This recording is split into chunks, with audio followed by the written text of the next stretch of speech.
ready to go? Good. Okay, well, welcome. Those of you joining us online, it's good to have you today. We're going to talk about the world ending. The world ending. So I'm calling today's sermon, what do? I mean, let's just say things get worse before they get better worldwide. Let's say we hit another economic depression or worse.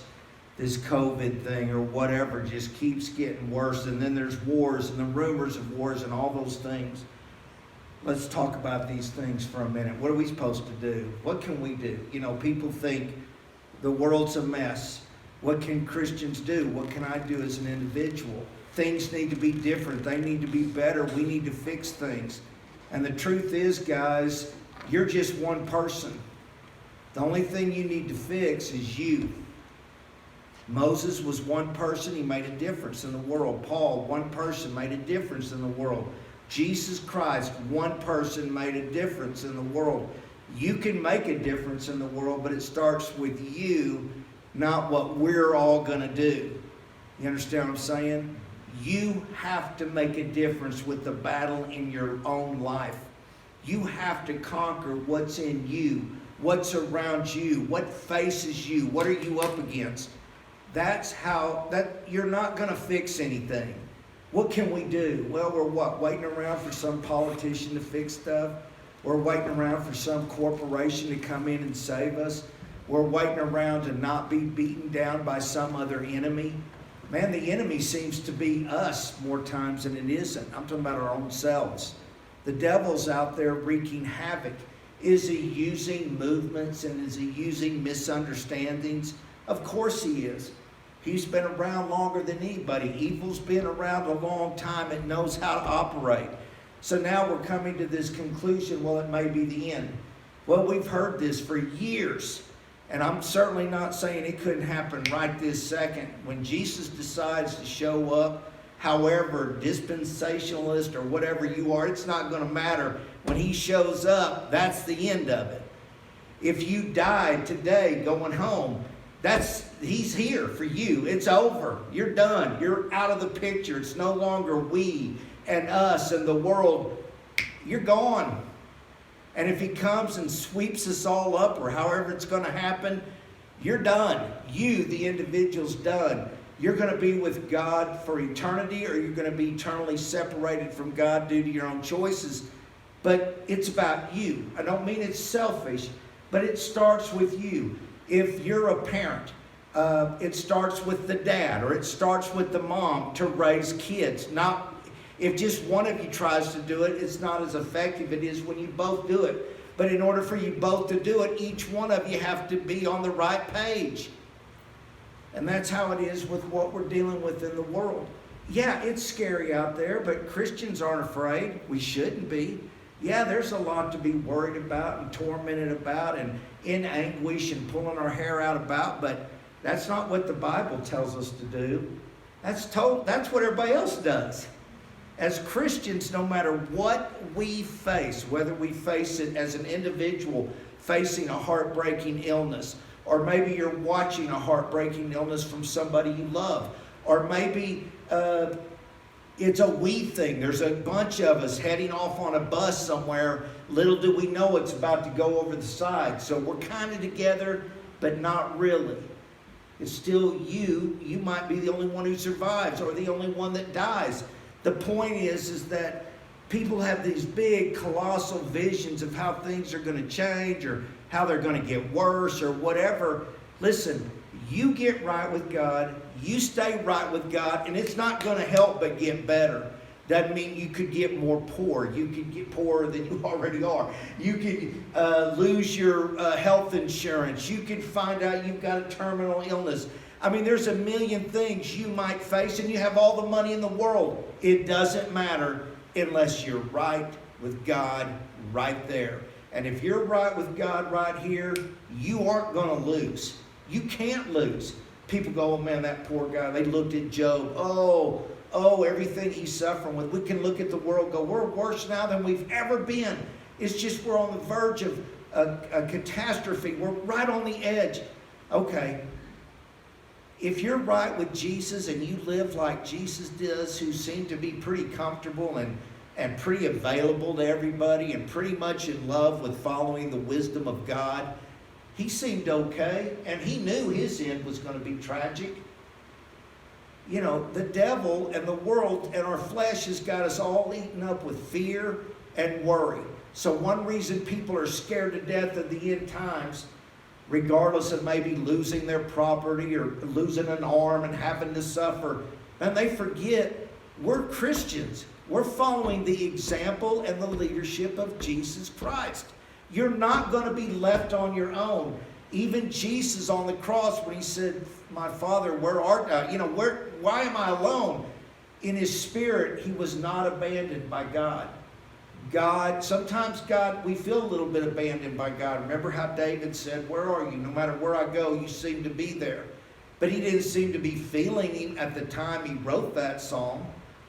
Sometimes we don't feel God. Sometimes we feel alone. Sometimes we feel a little bit in darkness or whatever. But is it what we feel that we're counting on?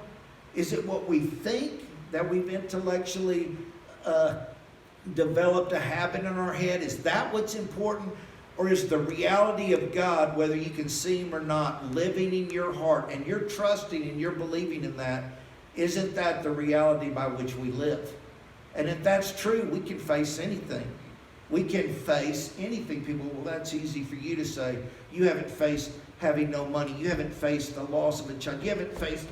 Well, collectively as Christians, we've all faced something, and we come together and we support each other based on our own personal experiences.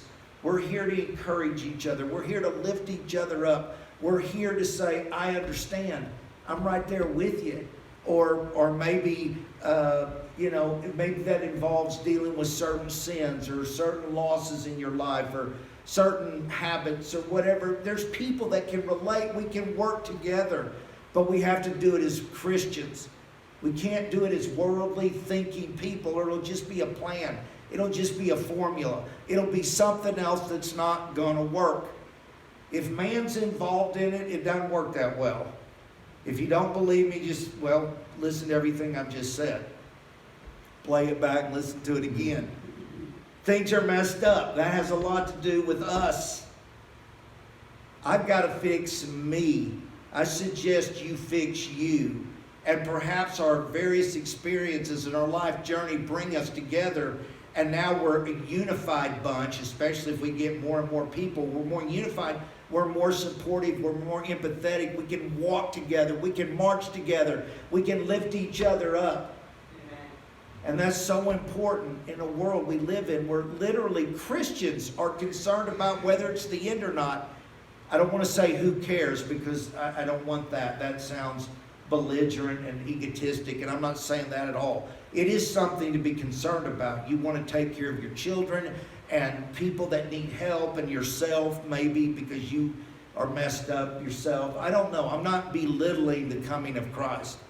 But I'm saying, if I know he's going to be here next week instead of this week, what am I going to do different? If I'm in love with Christ and I'm already following the example of Jesus Christ, what should I change? Quit my job and sit around and twirl my thumbs, go out and charge up, before he gets here, I'm going to go get a Lamborghini. I'm going to live it up till he shows up. What are you going to do different than what you're doing right this second? You're going to go to get more biblical about it? You're going to read Daniel and Revelations and tie all this stuff together and go, whew, I'm glad I figured that out before he shows up next Sunday. It doesn't matter. It's silly. Live your life.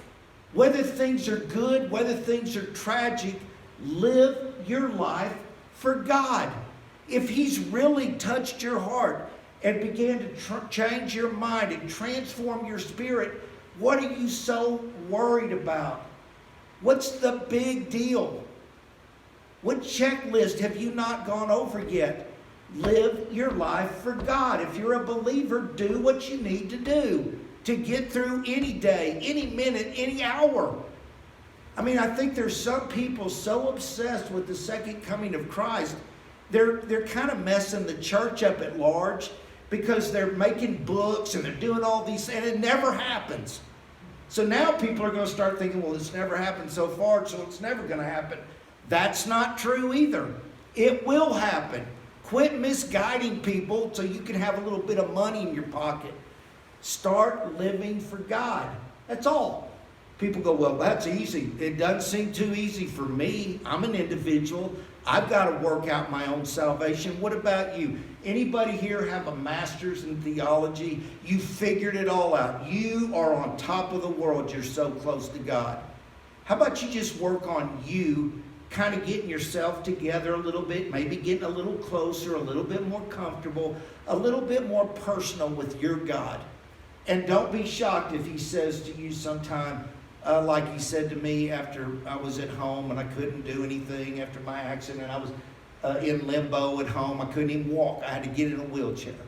Okay, so everybody's gone out of the house and I'm laying there on bed and I go, okay, what is all this? What do you want from me? And he told me, and it wasn't what I wanted to hear. He said, you're too independent. I even want your independence.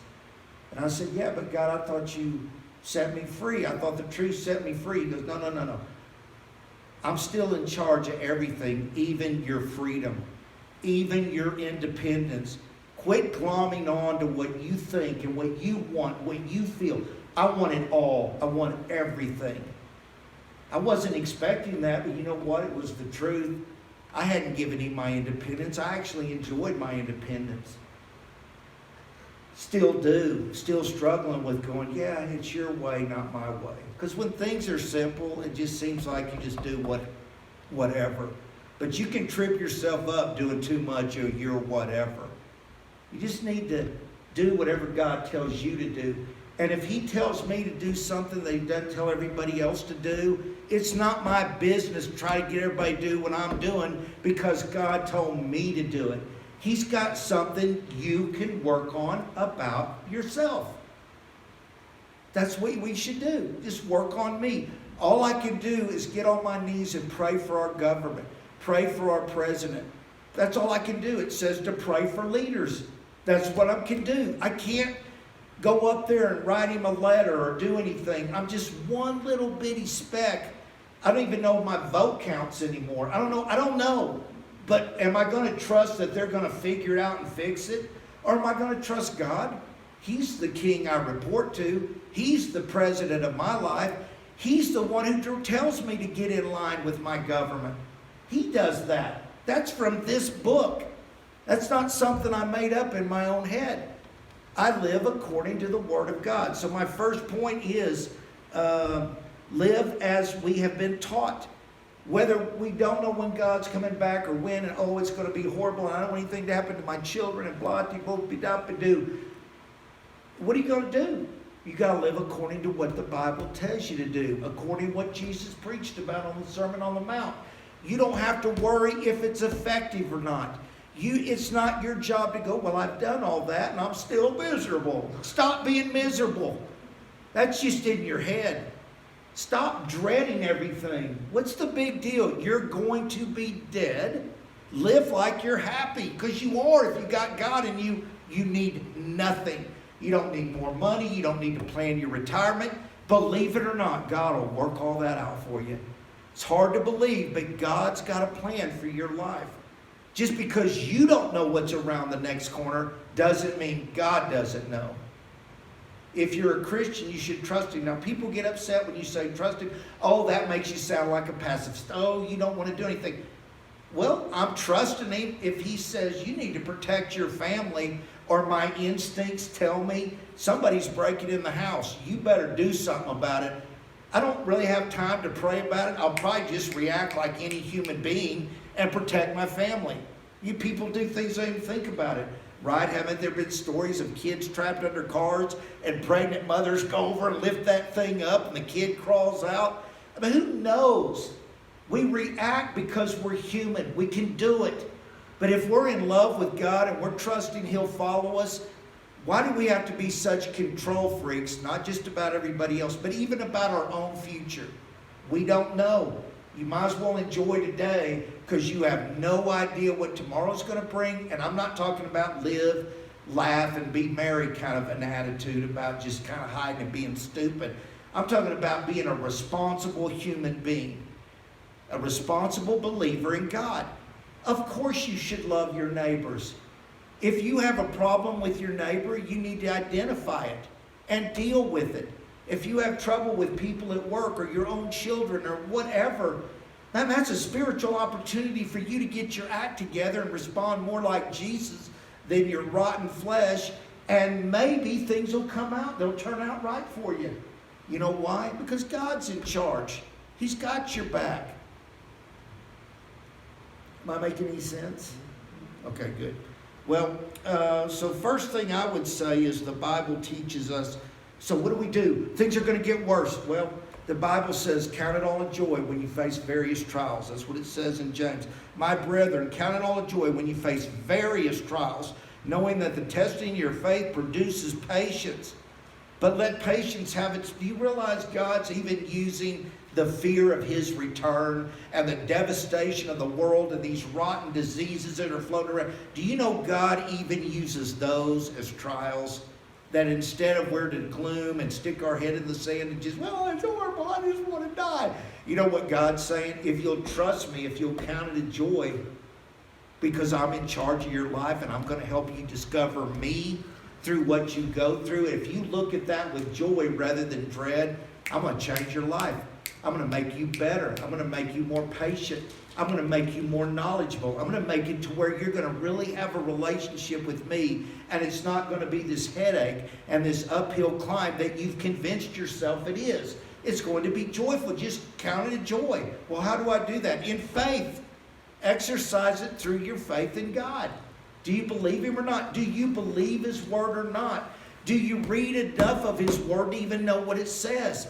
You should take a little time every single day and spend a little time in the Bible. Like I always say, if you don't know where to start with Matthew, Mark, Luke, and John.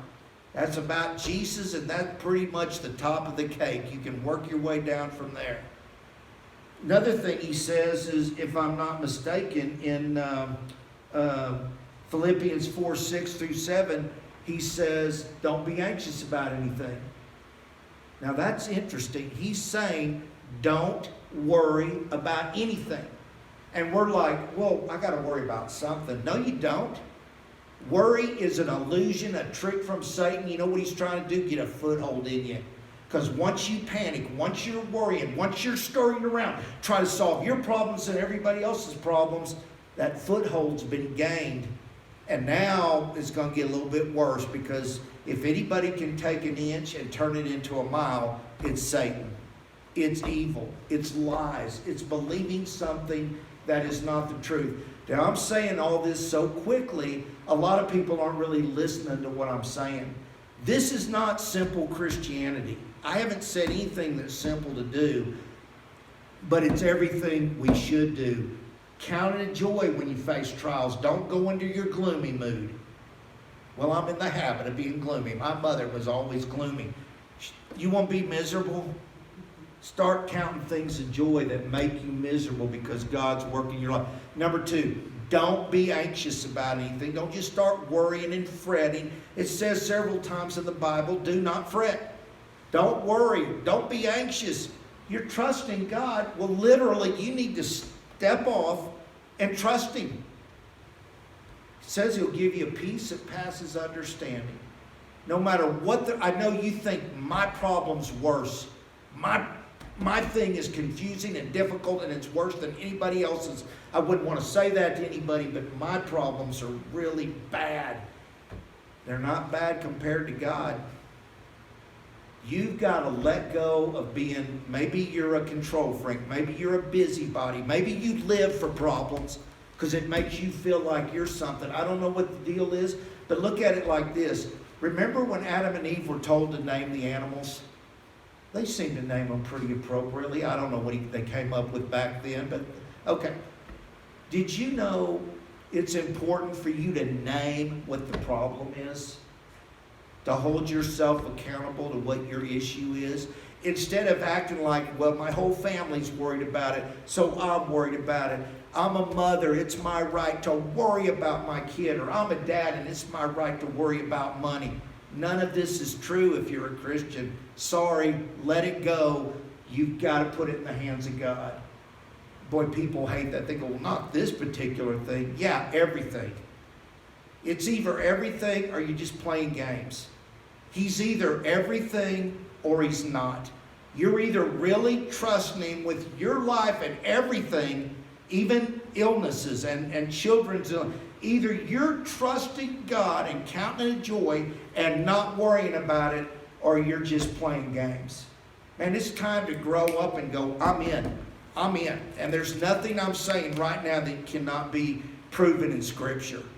Do you live according to the Bible, or do you kind of secretly live your little way? You say, well, I'm tapping out. I can't live according to the Bible.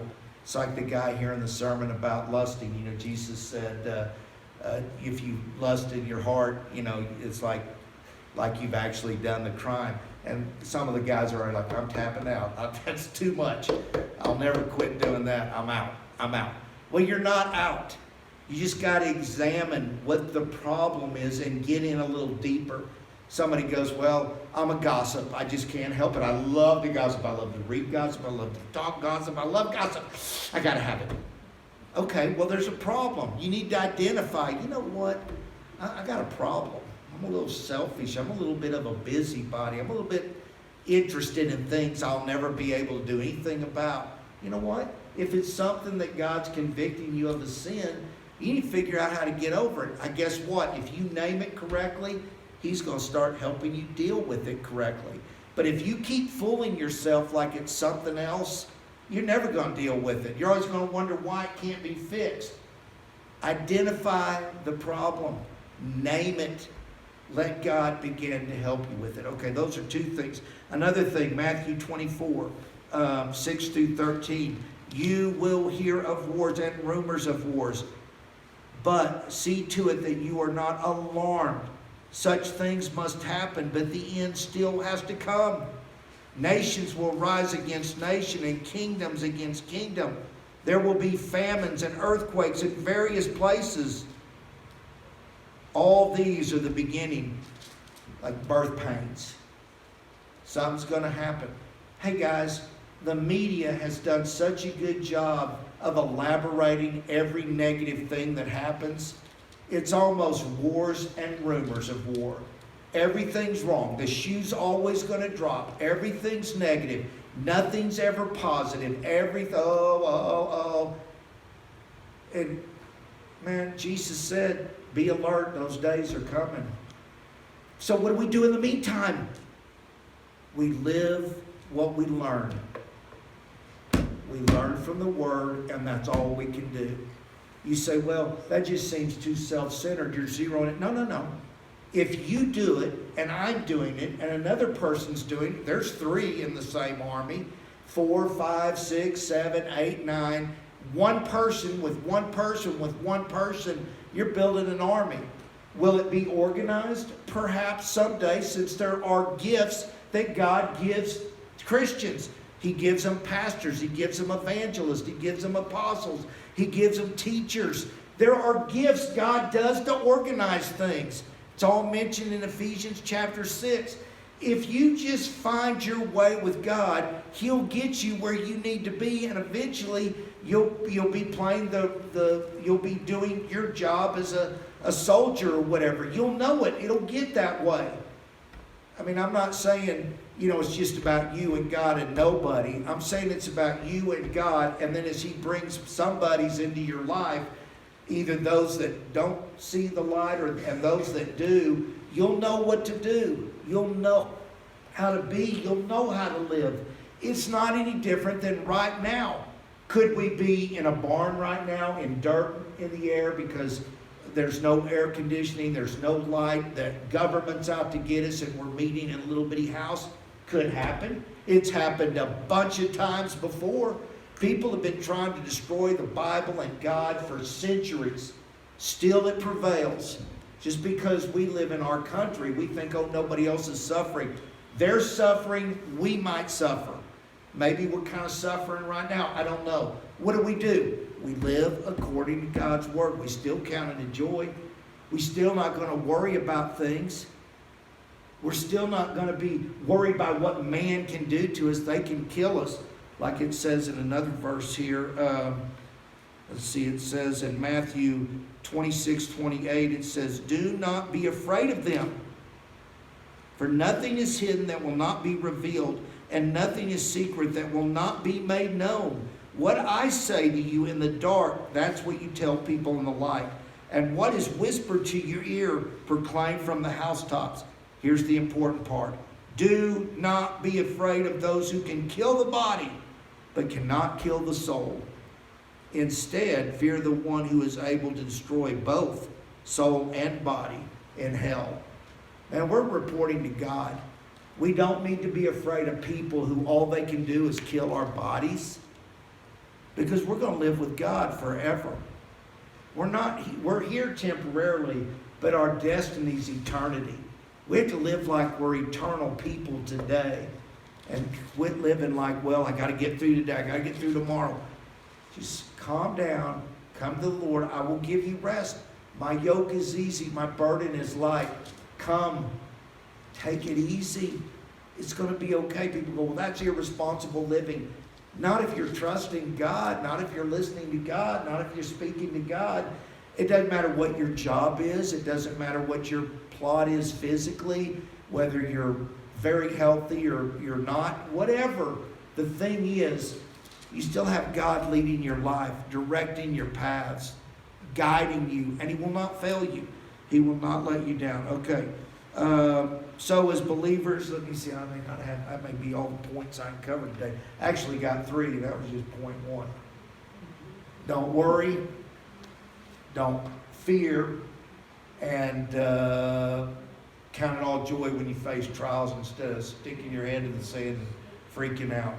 Okay, that was all under the 1 point of live as taught. Live as the world, as the Bible teaches and directs you to live. And then I got 2 more points, and I'll probably cover them next week because I don't want to go on and on. So I'm going to unplug it right now. And so I want to thank you guys for listening in. Tune in next week. I'm just going to keep going on what I started, which is the world's ending. What do we do? What do we do? What do we do? Well, we're going to keep living for God. That's what we do. Nothing's going to change, except we need to, keep living for God right now. Anyway, okay, I'll finish up next week. Thank you for joining us.